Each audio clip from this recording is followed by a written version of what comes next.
Olá, meus irmãos, a paz do Senhor Jesus, juntos novamente para aqui compartilharmos o conteúdo da lição de número 9, de uma lição que presencialmente será estudada no dia 28 de maio de 2023 em nossas igrejas, pelo país, e será com certeza uma grande bênção. Nos estúdios do CETADV, estamos juntos aqui com o nosso companheiro Jonatas Emanuel e também o pastor Adolfilson Alves de Andrade, que juntos aqui nós somos auxiliares na Igreja Evangélica Assembleia de Deus do campo de Apucarana, igreja presidida pelo pastor Daniel Salles Ascioli, o nosso chefe, o nosso líder na igreja aqui em Apucarana. Pai do Senhor, pastor Adolfilson. Senhor pastor Hércules, Jonathan e os nossos queridos irmãos, para mais uma aula. Olha aí que coisa abençoada, é Deus nos abençoando, nos dando saúde, nos dando vitória, para mais uma aula, e desta feita a lição de número 9.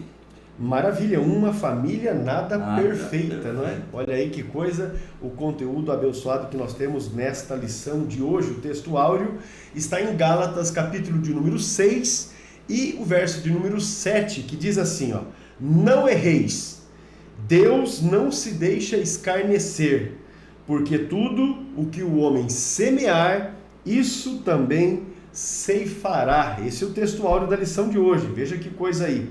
Tem muito a ver com aquilo que se semeia, porque aquilo que você semeia, você colhe. A verdade prática diz: tudo o que os membros da família plantaram, colheram. Essa é uma lei universal de Deus que pode ser constatada, inclusive na própria natureza. Vamos ler aqui. São 3 trechos diferentes, no texto de 2 Samuel. Capítulo 3, versículos de 2 a 5, capítulo 5, versículos 13 a 15 e o capítulo 12, versículos 10 a 13, apenas o início ali do versículo 13.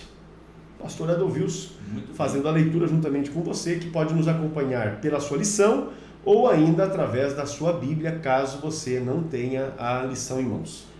Muito bem, 2 Samuel, capítulo 3 e verso 2. E a Davi nasceram filhos em Hebrom.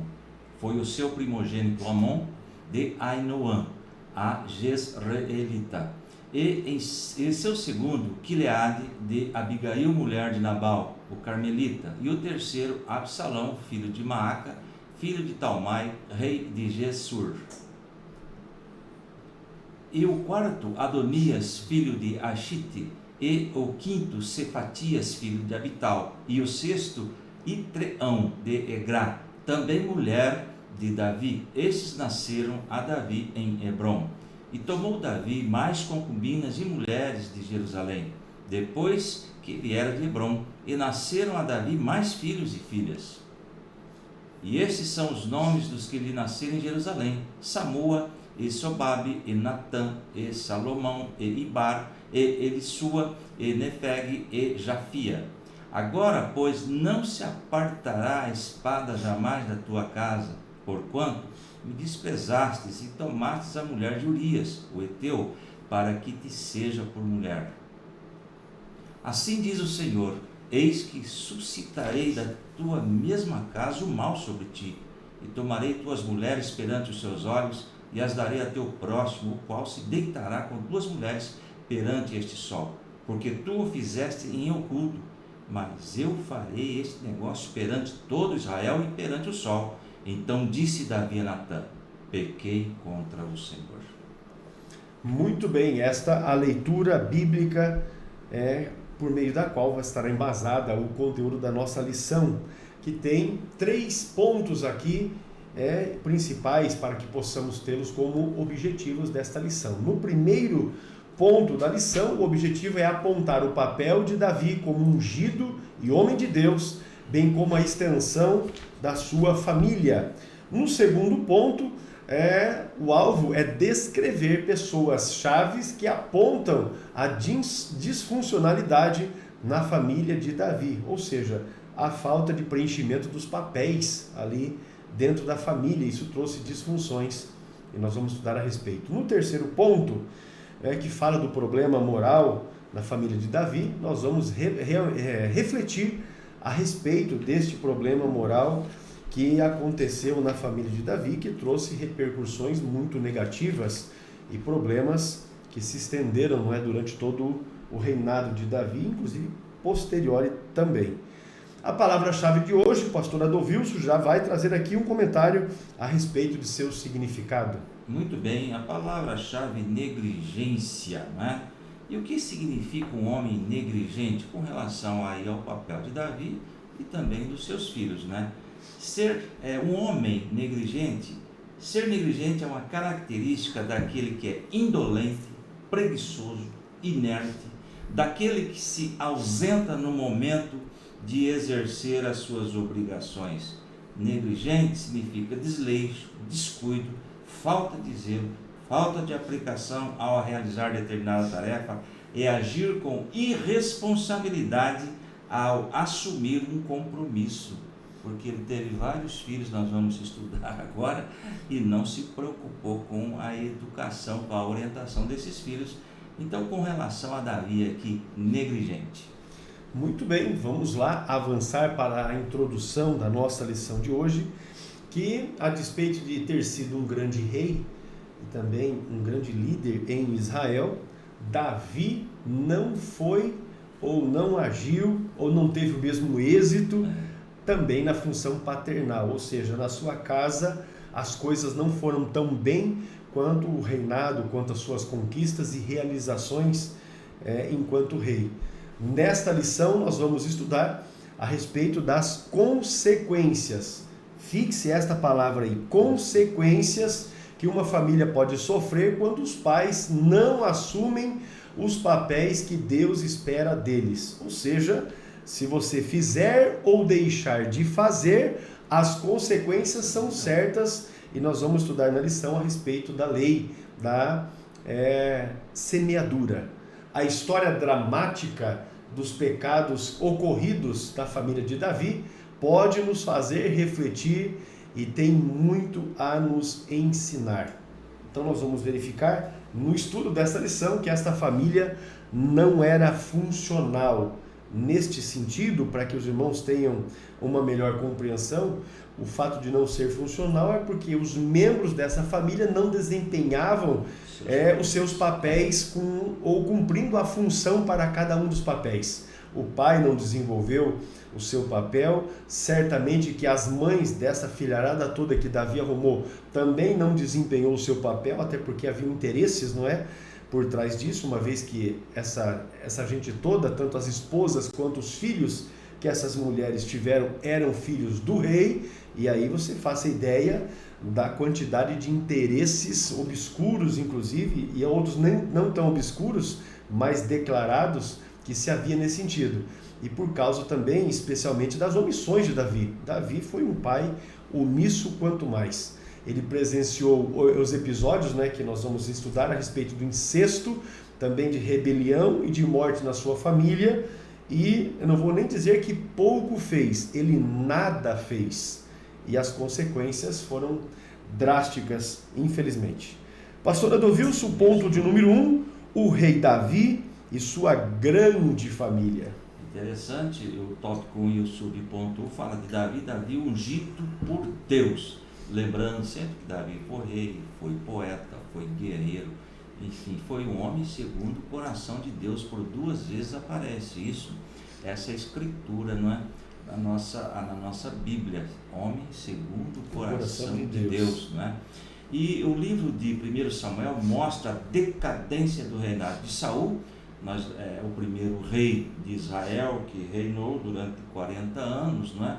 Foi exatamente rei Saul, né? É interessante, pastor, que o povo pede um rei, nós vimos isto, já estava profetizado no Antigo Testamento, e o próprio Deus, alguém se equivoca, o próprio Deus é que indicou Saul como rei, porque está escrito lá em 1 Samuel 10 e 24, e Samuel disse a todos: vocês veem o homem que o Senhor escolheu, falando de Saul, não há ninguém como ele entre todo o povo. Então todos gritaram: viva o rei. Mas houve a decadência, houve aquela desobediência por parte de Saul, não é? Então o livro de 1 Samuel mostra a decadência do reinado de Saul e o processo da escolha de Deus a respeito de um homem segundo o seu coração, para assumir o lugar do primeiro rei de Israel. 1 Samuel 16:1 está escrito assim: e o Senhor disse a Samuel: até quando você irá se entristecer por causa de Saul? Eu o rejeitei como rei de Israel. Encha o chifre com óleo e vá a Belém, e eu o enviarei a Jessé. Escolhi um de seus filhos para ser rei. O fato é que a obra não para, né? Assim Deus levou Samuel à casa de Jessé, o belemita, pois ali havia separado um novo rei ungido de Deus, Davi. Neste momento, a Bíblia diz que desde aquele dia em diante, o Espírito do Senhor se apoderou de Davi. 1 Samuel, capítulo 6, versículo 13. Muito bem. 16:13, melhor. 16:13. Isso. Seguindo aqui, meus irmãos, o ponto de número 2, ou o subponto, né, número 2, fala a respeito de Davi, homem de Deus. Primeiro, nós temos o Davi, o ungido de Deus. Agora, nós temos um homem de Deus. O Espírito do Senhor operou, de fato, poderosamente através de Davi, na vida de Davi, mas não há dúvida de que Deus o capacitara para desempenhar a importante missão na monarquia de Israel, reunificar a nação.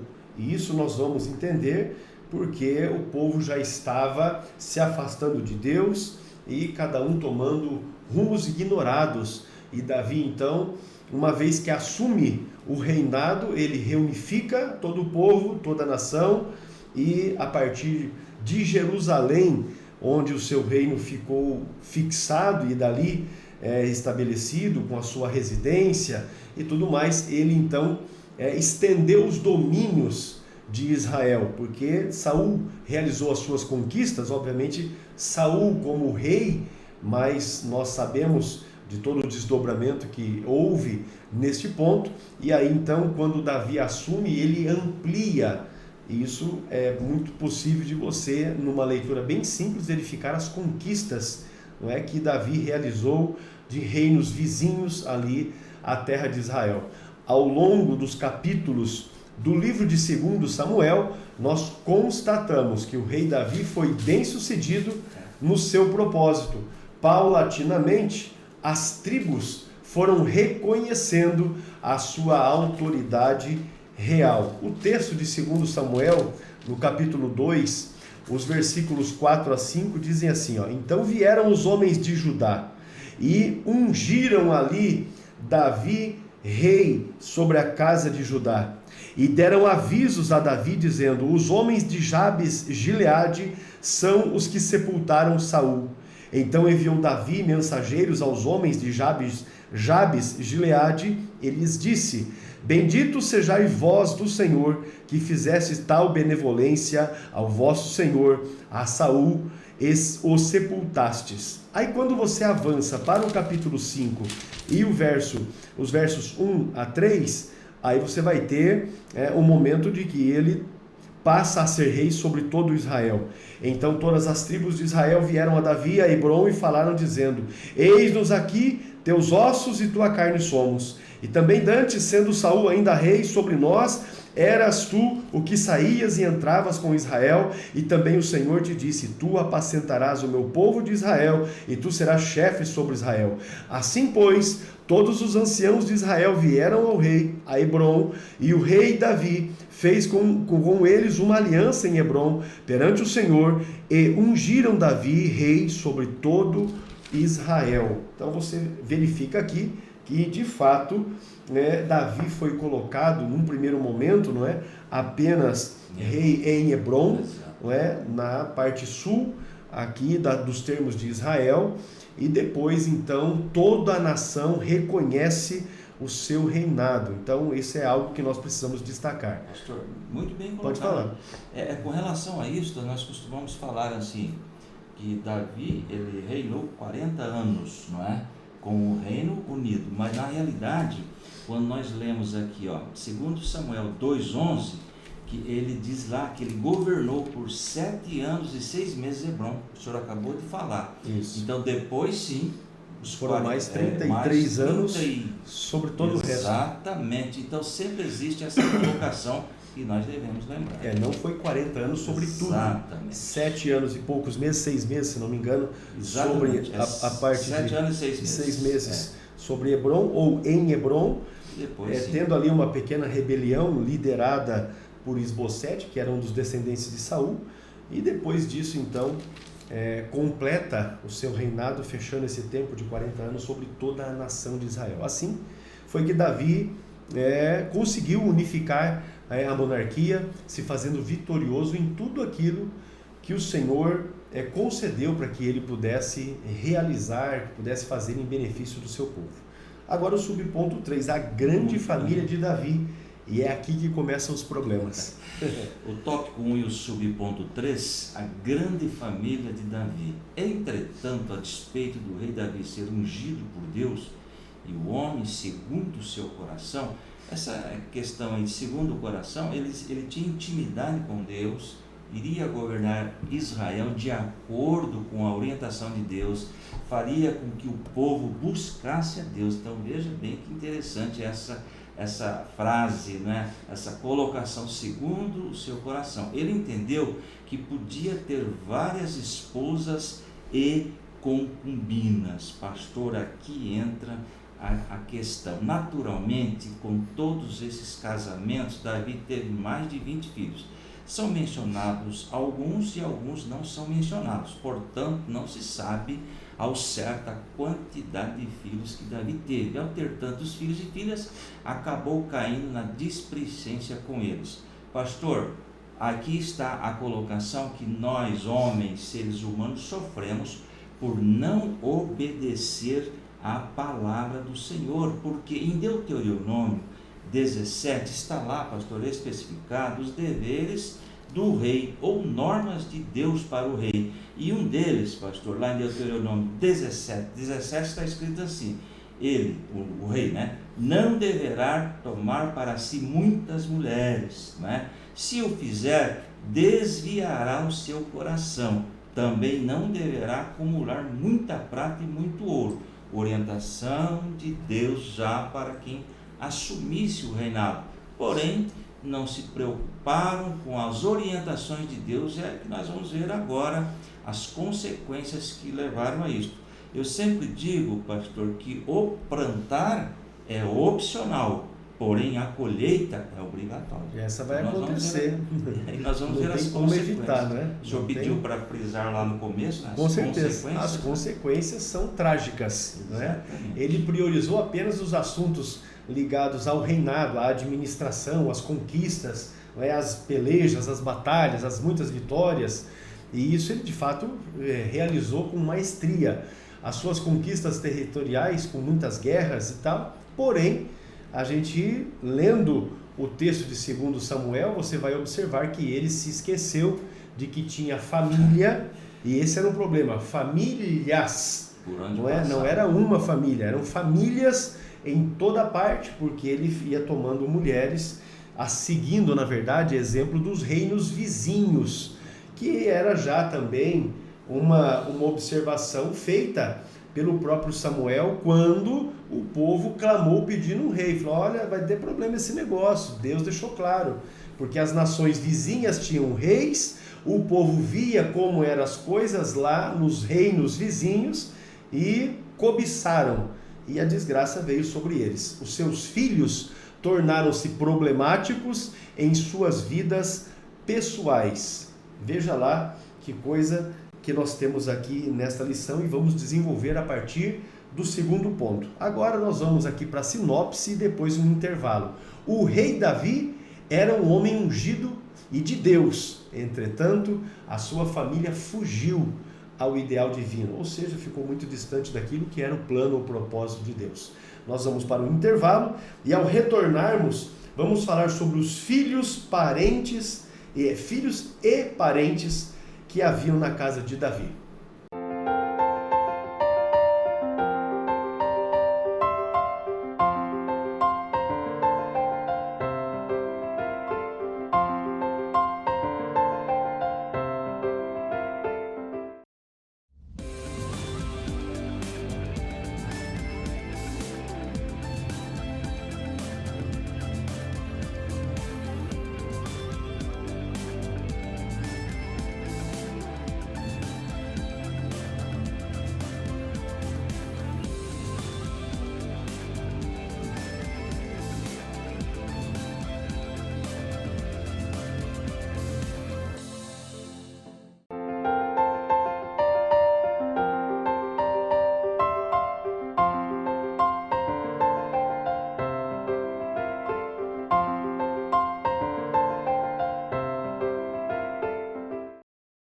Ok, meus irmãos, retomando aqui a nossa lição, estamos estudando a lição de número 9, não é, do segundo trimestre de 2023, e o tema, uma família nada perfeita. Na sequência, nós vamos estudar os filhos e parentes na casa de Davi, é o segundo ponto desta nossa lição, começando por Tamar. Ok, então tópico 2, subponto Tamar. Está aí na lição quem era esta personagem. Era filha de Maaca, esta era filha do rei Talmai de Gessur e mãe de Absalão, né? E este, portanto, irmão de Tamar, uma mulher bonita e virgem. Olha a situação, uma beleza traiu Amon, que é o meio-irmão, não é? E o filho primogênito de Davi com Ainoã. Agora, isso está registrado lá em 1 Samuel 3, de 1 a 5. Depois de algum tempo, lembrando que Tamar era meia irmã, não é? Depois, lá em 2 Samuel 13, versículo 1 a 5, depois de algum tempo, Amon, filho de Davi, apaixonou-se por esta personagem aí, a Tamar. Ela era muito bonita e era irmã de Absalão, outro filho de Davi. Portanto, era irmã de Absalão, não é? Esta Tamar. A Tamar e Absalão era filho da mesma mulher. Exatamente. Com quem Davi teve filhos, para deixar a coisa mais clara. Exato. Né? E o versículo 2, Amon ficou angustiado a ponto de adoecer por causa da sua meia-irmã. Tamar ela era virgem e parecia-lhe impossível apaixonar-se por ela. Veja o descontrole, né, da situação aí. E o versículo 3 de 2 Samuel 3 diz assim: Amon tinha um amigo muito astuto chamado Jonadab, olha esse camarada aí, filho de Simeia, irmão de Davi. E ele perguntou a Amon, filho do rei, por que você está tão abatido? Versículo 4, quer me contar o que se passa? Amon lhe disse, estou apaixonado por Tamar, não é? Irmã do meu irmão Absalão. Então, qual é o conselho de Jonadab? Vá para a cama, finja que está doente, né? E quando seu pai vier visitá-lo, pede aí que a sua irmã Tamar venha a dar-te de comer. Gostaria que ela preparasse, olha a situação, olha a mentira desse camarada aí para trair Tamar, não é? Gostaria que ela preparasse comida aqui mesmo e servisse. Assim poderia vê-lo, e assim armou toda esta situação que nós vamos observar, foi uma tragédia já. A Tamar estava de inocente na situação, não sabendo de nada, exatamente, né? E sequer sabendo que o seu irmão era doente de paixão por ela, ela foi uma grande vítima, né, nesta situação. Porém, a gente vai fechar a questão aqui e entendermos o desdobramento disso. O segundo personagem aqui, também filho de Davi, é o próprio Absalão. Ele era irmão de Tamar, não é? Filho de Maaca, o terceiro filho do rei Davi. Então você, conforme eu já disse, filhos de sangue, o pai Davi com a mesma mãe era Tamar e Absalão. Nos capítulos 13 e 19 do segundo livro de Samuel, a história que envolve, não é, eles está registrada com mais detalhes, e a gente recomenda aos irmãos que ainda não conheçam a respeito dessa história, porque ainda que seja uma história muito nojenta, né, suja, é algo que é importante que a gente conheça, porque esta mesma história ela se repete em pleno século 21. O seu nome, ou Absalão, o seu nome tem a ver com paz, mas ironicamente a sua história nada tem a ver com ela, ou seja, com a paz, porque Absalão assassinou Amnon, o seu meio-irmão, o que havia forçado, né, a irmã Tamar, conspirou e também rebelou-se contra o seu pai, o rei Davi, porque depois ele faz um levante, não é, contra o seu próprio pai. Então veja a sequência de desgraças que vão acontecendo.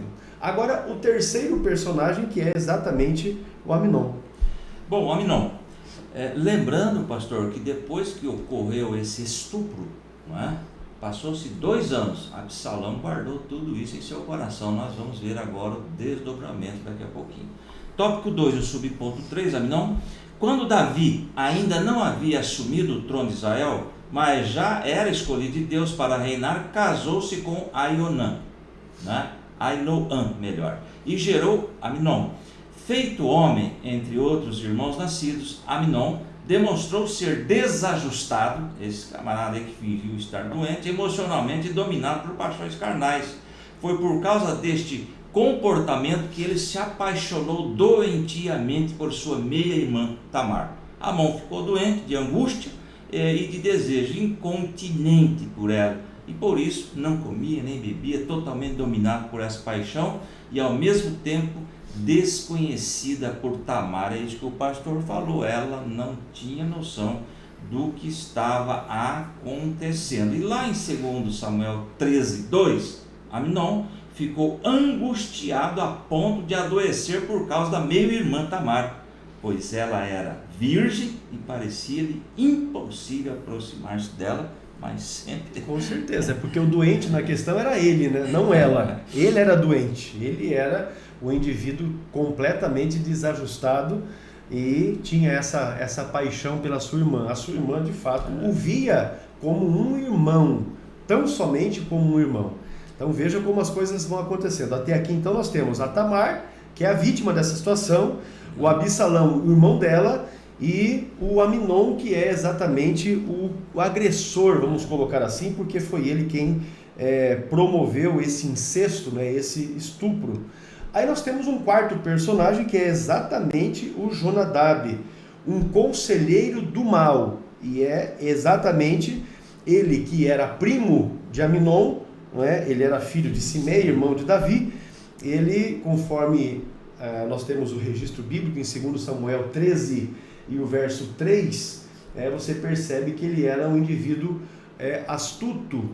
A tradução da Bíblia digital que eu tenho aqui está se referindo a ele como muito esperto, não é? Mas esse muito esperto não é algo que conduz alguém para o bem, é uma esperteza que faz o indivíduo ultrapassar limites. É esse o sentido aqui de ser sagaz, não é? E também alimentar maus pensamentos no seu coração.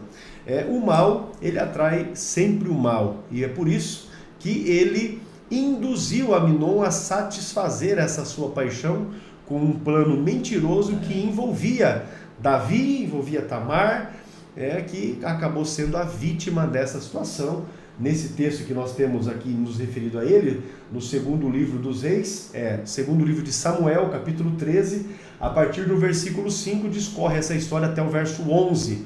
Jonadab é o tipo de amigo, preste atenção a isso, Jonadab é o tipo de amigo que você deve evitar, não ter por perto, exatamente, ou ainda mais, com mais força, se afastar desse tipo de gente, quando você estiver passando por um problema pessoal, um problema familiar, enfim, quando você estiver passando por algum tipo de problema, conselheiros desta natureza, conforme Jonadab, você deve manter eles bem distantes, porque ele consiste em um exemplo concreto, um exemplo real de mau conselheiro. Então, o importante, meu amado irmão, irmã, você que está nos assistindo, você que é aluno da escola dominical, ou você que é um professor da escola dominical e está assistindo a nossa pré-aula para buscar subsídios para a sua aula, estabeleça esse ponto. Você deve estar cercado ou ter próximo de si pessoas boas, porque quando você estiver bem, tudo certo, mas quando você estiver mal, essas pessoas boas que te cercam vão te ajudar a você sair da situação ruim que você se encontra. Leve isso como um conselho para a vida, porque isso é bastante importante. Fechando, pastor, o ponto 2. A sinopse do tópico 2 na presente lição, Tamar, Absalão, Amnon e Jonadab são personagens-chave na descrição do fracasso que nós vamos ver aí na casa de Davi. Muito bem. Nós vamos deixar aqui para os irmãos uma informação a respeito do nosso curso para a formação de educadores cristãos. É um material direcionado para o preparo de professores para a escola bíblica dominical. Se trata deste módulo aqui. Veja aí na sequência e nós voltamos logo após. curso para a formação de educadores cristãos. Agora o CETADB oferece CEFEC, curso para a formação de educadores cristãos. Isso mesmo, curso para capacitação e treinamento de professores visando auxiliar as igrejas a desenvolverem estratégias para gerarem alunos engajados e avivados, com conteúdo exclusivo e didático para 2 meses de aulas presenciais, em núcleo ou online. Inicie hoje mesmo sua formação como educador cristão, através do CETADB.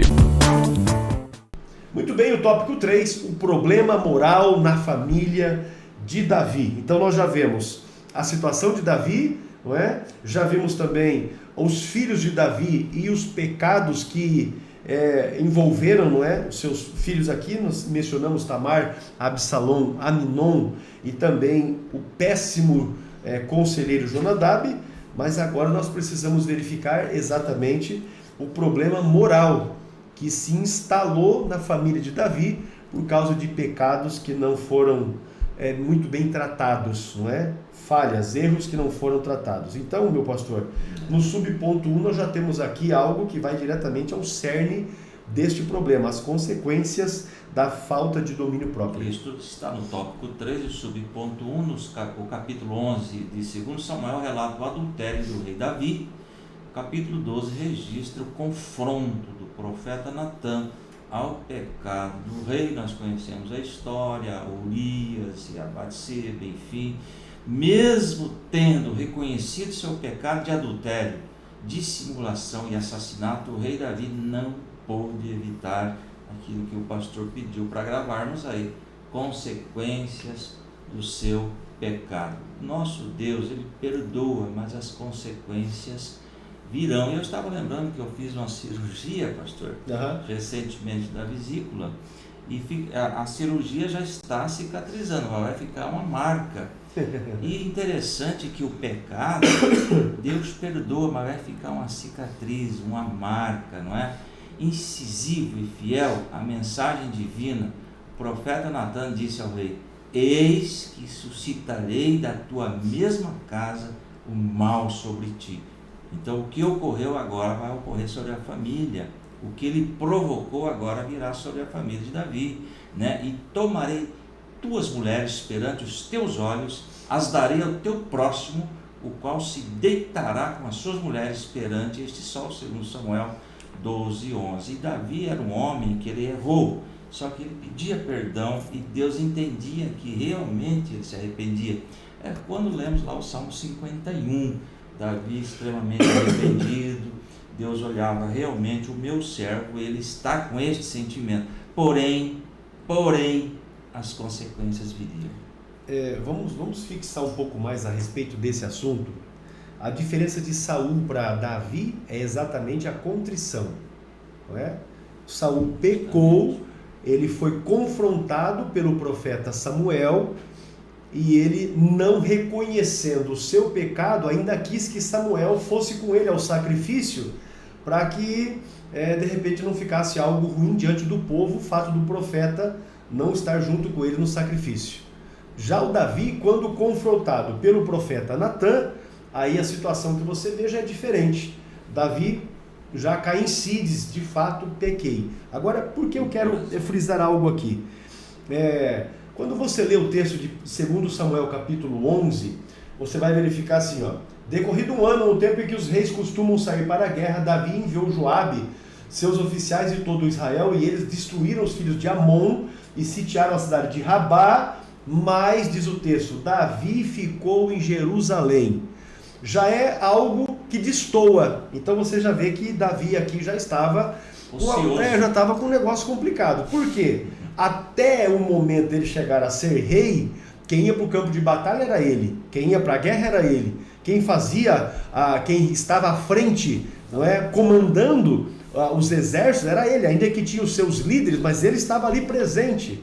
E agora nós vemos ele no palácio, todos os homens de Israel na batalha e ele sozinho ali, e aí ele deu uma perambulada pelo palácio. De repente, lá de cima, ele olhou e lá embaixo no banheiro porque você não vai imaginar que os banheiros daquele dia é como os banheiros que você tem na sua casa, não. O negócio era aberto em cima e a mulher estava ali se banhando e ele olhou para ela e falou: opa, tá aí uma oportunidade. Os homens estão todos para a guerra e eu vou pecar. Esse negócio, meus irmãos, tem acontecido no século 21. E não é olhando mulher nua em banheiro, não. A turma está olhando mulher nua de outro jeito. E está, na verdade, dando vazão para esse problema. O indivíduo fica sem o que fazer e eu só observo, né? Só observo. Porque a gente, em função do trabalho que nós temos do CETADB, nós estamos arrolados em vários grupos de WhatsApp, em grupos de rede social, enfim. E a gente percebe alguns irmãos e irmãs que acham tempo o dia todo, para mandar mensagem o tempo inteiro manda mensagem.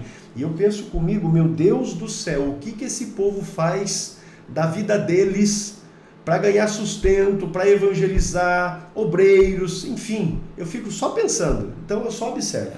Eu devo ser um bobo, na verdade, não é?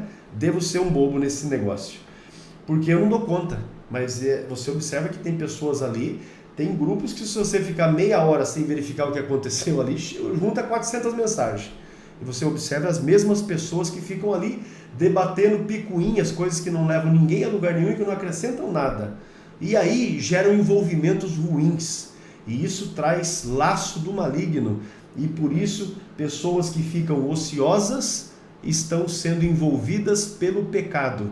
E aí, quando cai, alguns ainda dizem: pequei. Mas outros tentam arrumar um jeito, tentam fazer um negócio, me leva daqui para ali, me troca daqui para colar, para acomodar a situação. Mas eu vou dizer uma coisa, como o pastor Adolfo já falou, plantar é opcional.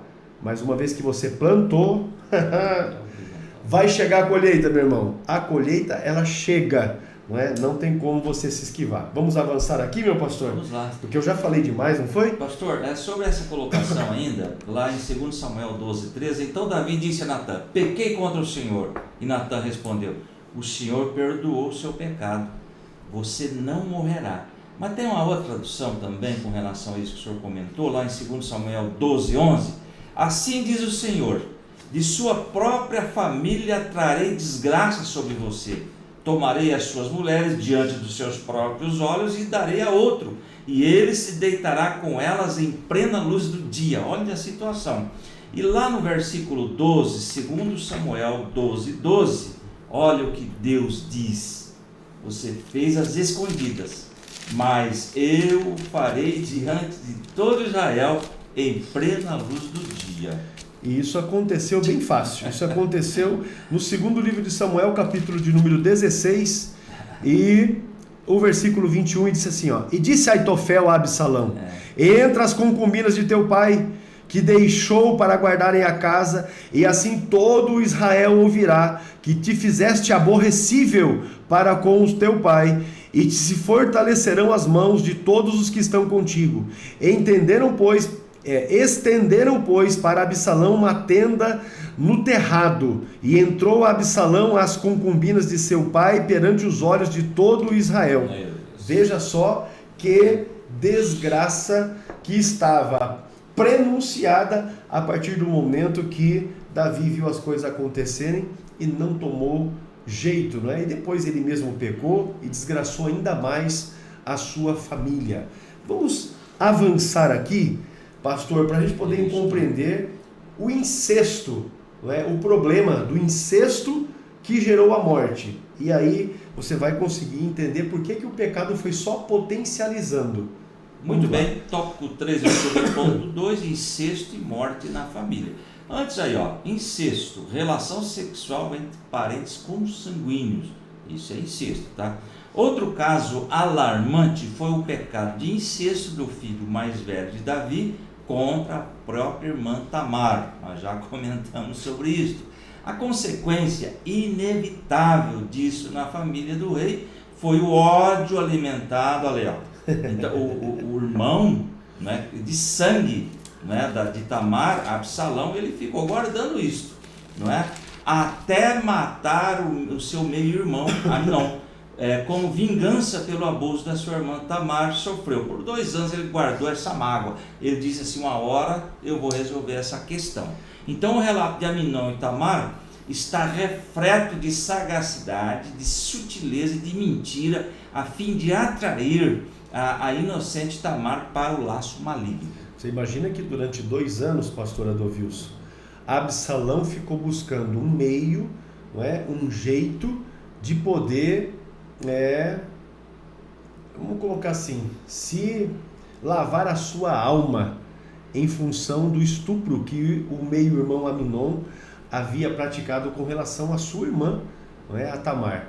Então ele ficou ali premeditando. Na criminologia atual nós podemos dizer que ele cometeu um homicídio premeditado, porque ele ficou ali avaliando os momentos. Ainda que o próprio Absalão, e a Bíblia nos traz essa informação, de que ele aguardava que o seu pai, Davi, tomasse uma atitude.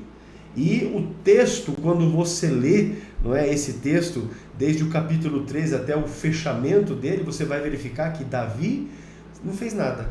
Ele se entristeceu, tomou conhecimento do incesto, não fez nada, nem com Aminon, muito menos com Tamar, enfim, deixou as coisas passarem. Depois que as coisas vão se agravando, o Absalão acaba cometendo um homicídio, né, em relação ao seu irmão Aminon.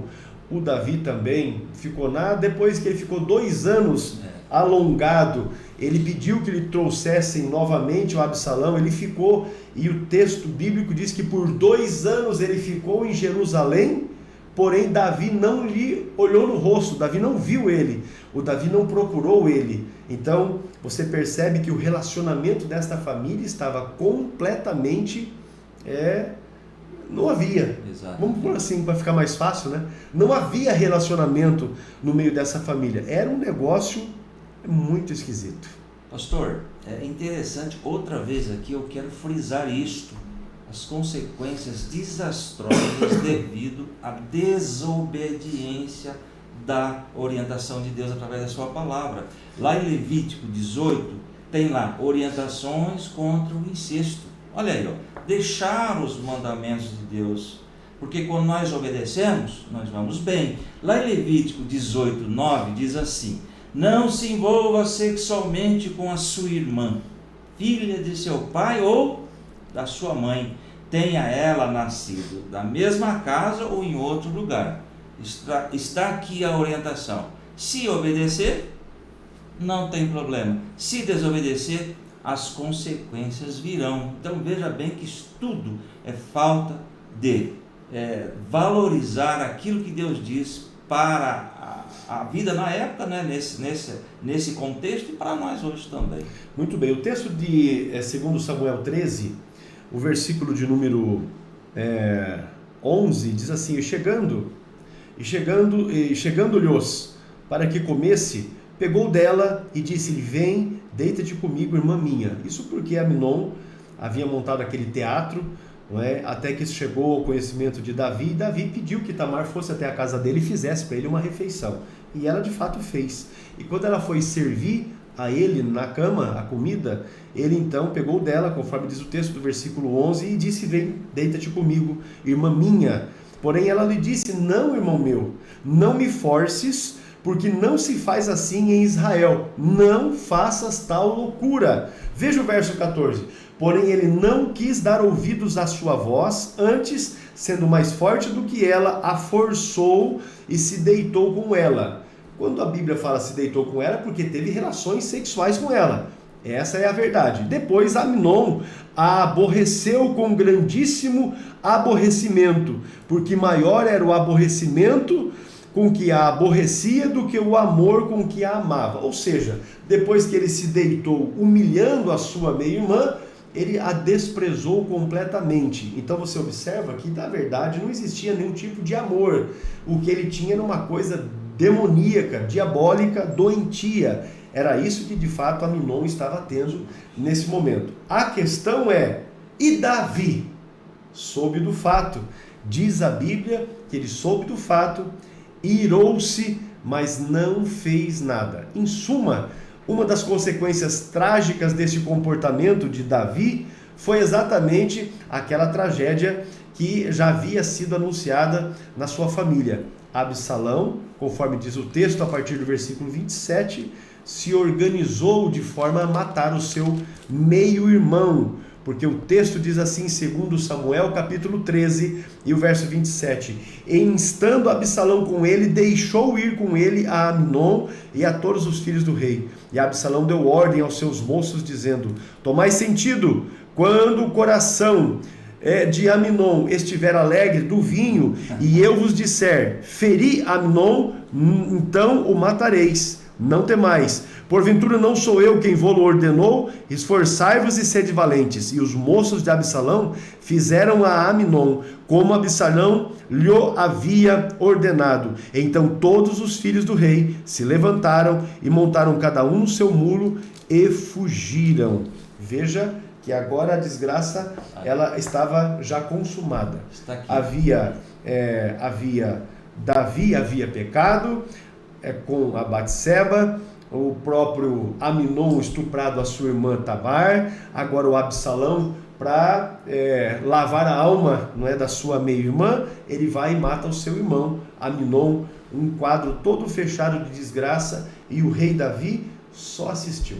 Pastor, isso aí aconteceu lá em 2 Samuel 13 e 23, quando Absalão ele estava festando, não é, a tosquia das ovelhas. Olha a armação, né?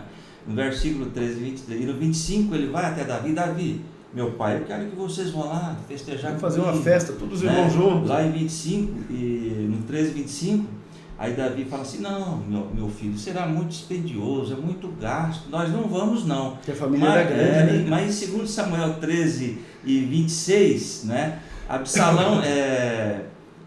Absalão insiste com Davi, mande no seu lugar então o irmão Amnon, já que o senhor não pode ir, mande o Amnon, e Davi libera Amnon. E lá no 28, Absalão disse aos seus homens, quando Amnon estiver embriagado, olha só a armação, preste atenção ao meu sinal para matá-lo. E no versículo 29, mataram Amnon como ordenou Absalão. Isso depois de 2 anos, essa tragédia ocorreu e mataram aí Amnon. E mais tarde, meus irmãos, você vai observar o fechamento desse quadro que envolve os filhos de Davi, isso no relato de Samuel, 2 Samuel 18, e o versículo de número 14. Porque após ele se rebelar contra o seu pai, contra Davi, e a fim de tomar o trono, ele mesmo cava a sua sepultura, vamos colocar assim, porque o texto de 18:14 diz assim, então disse Joabe, não me demorarei assim contigo aqui, e tomou 3 dardos e traspassou com eles o coração de Absalão, estando ele ainda vivo no meio do carvalho, porque ele se enroscou pelos seus cabelos que eram longos, nos galhos de um carvalho, de uma árvore, e ficou dependurado pelos cabelos. E aí, vendo a situação que lhe era adversa, então nós temos aqui a sua morte. Veja então, começou o pecado de Davi, o filho que estupra, aliás, o irmão que tem o incesto com a sua irmã, o outro que assassina o que estuprou, e agora este que havia assassinado também é morto. Uma desgraça completa na vida do rei. E aí, meus irmãos, verso 33 diz assim, então o rei se perturbou e subiu à sala que estava por cima da porta e chorou, e andando dizia assim, meu filho Absalão, meu filho Absalão, quem me dera que eu morrera por ti, Absalão, meu filho. Ou seja, ele tomou, não por não haver tomado a atitude quando a coisa começou, ele permitiu que chegasse a esse quadro, meu Deus, um quadro bastante terrível, chorou amargamente pela morte do seu filho Absalão. Pastor, interessante que Absalão queria tomar o trono do próprio pai. Pois é. E mesmo assim Davi se lamenta, chora. Ele se rebelou porque queria o lugar do pai. Quando nós lemos o Salmo 31, nós vamos observar ali a tristeza de Davi sendo perseguido por Absalão.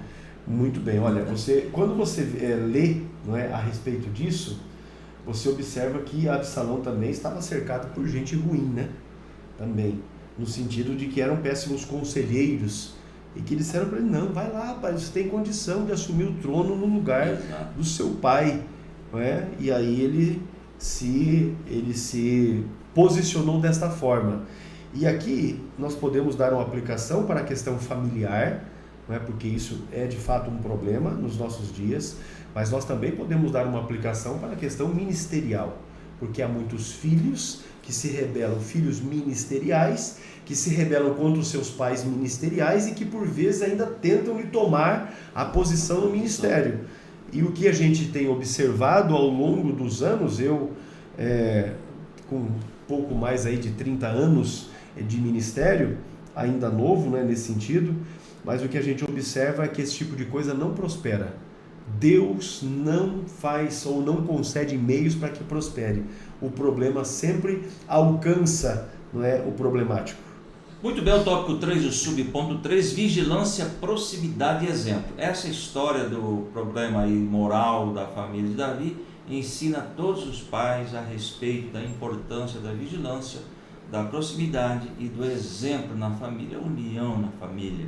É muito importante para nós desenvolvermos uma relação sóbria, equilibrada com os nossos cônjuges, filhos, parentes e pessoas próximas da nossa família. Infelizmente, não estamos livres de depararmos com problemas morais difíceis na família. Estamos sujeitos, sim, a passar por alguns momentos difíceis aí, não é? No tópico 3, ainda o subponto 3, não é?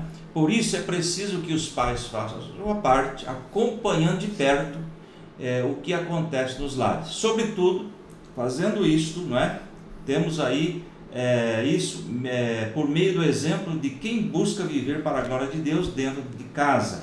Lá em 1 Coríntios 10, 31, assim quer vocês comam, bebam, ou façam qualquer coisa, façam tudo para a glória de Deus. Muito bem, meus irmãos, fechando aqui então este ponto de número 3, a decadência moral não teria lugar na casa de Davi se ele priorizasse uma relação sóbria e saudável na família, incluindo a vigilância, a proximidade e o exemplo. Pais devem, na verdade, vigiar junto com a sua casa, com a sua família, manter um relacionamento de proximidade com os seus filhos, até para poder identificar e detectar problemas que porventura estejam acontecendo dentro da casa ou nos lares dos seus filhos, e ainda nesta proximidade estabelecer modelos, paradigmas, exemplos, para que os seus filhos, para que a sua família possam copiá-lo. O fato é que antes de que seus filhos obedeçam aquilo que você fala, eles vão atentar para aquilo que você faz. E se aquilo que você faz é ruim, veja aí o exemplo de Davi. Ele pecou, fez o que era mal, e os seus filhos tão somente fizeram mal, assim como ele também havia feito. Observe essa questão, que a despeito de Davi ser um homem ungido de Deus, conforme o coração de Deus, ele não governou bem a sua casa e enfrentou esses problemas que nós estamos vendo aqui na lição. Pois bem, meu pastor, vamos para a conclusão, não é? Desta nossa lição de número 9. Glória seja dada ao nome do Senhor. É bom que o professor administre bem o tempo, pastor, durante a aula, para concluir, fechar todos os pontos. O assunto é bastante palpitante, certamente. Exato. No desdobramento ali do estudo da lição surgirão questionamentos, dúvidas, que eu já quero dizer para ti, meus irmãos, como esta aula ela fica a semana inteira à disposição. Se vocês precisarem de algum esclarecimento a respeito de algum ponto, não é, de algum exemplo e tal, coloquem nos comentários, porque nós temos condição de, em tempo, lhe passar uma resposta, se for o caso, entrar em contato, fazer um vídeo com orientações, enfim, certamente esta lição tem tudo para ser uma bênção aí na igreja onde você está servindo a Deus. O fato é que nós precisamos, não é? Dentro dos objetivos desta aula, fazermos com que os nossos pais, as nossas famílias estejam bem orientados quanto a este tema. Muito bem, conclusão. Vimos que a família do rei Davi era disfuncional, que trouxe problemas aí, né, de longo prazo para toda a família. Por isso, é preciso cultivar os valores da palavra em nossos lares. Que os pais exerçam seus papéis em casa, transmitindo esses valores e acompanhando de perto os seus filhos. Que os cônjuges tenham um relacionamento que traga equilíbrio e segurança aos filhos. A vida cristã em família é a maior prevenção contra os desajustes da atualidade. Muito bem, a vida cristã em família é a maior prevenção contra os desajustes que nós vivemos na nossa sociedade atual. Isso é uma verdade.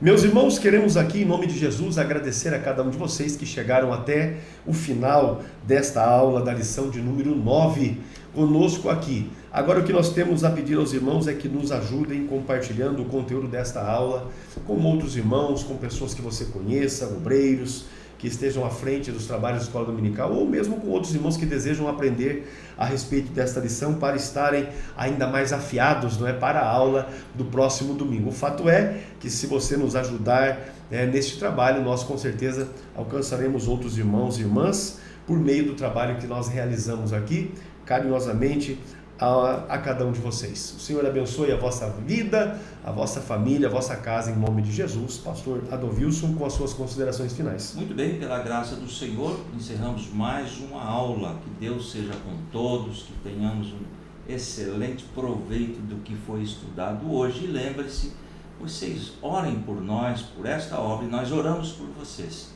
E a vitória é nossa, pelo nome de Jesus. Deus abençoe a todos. Amém.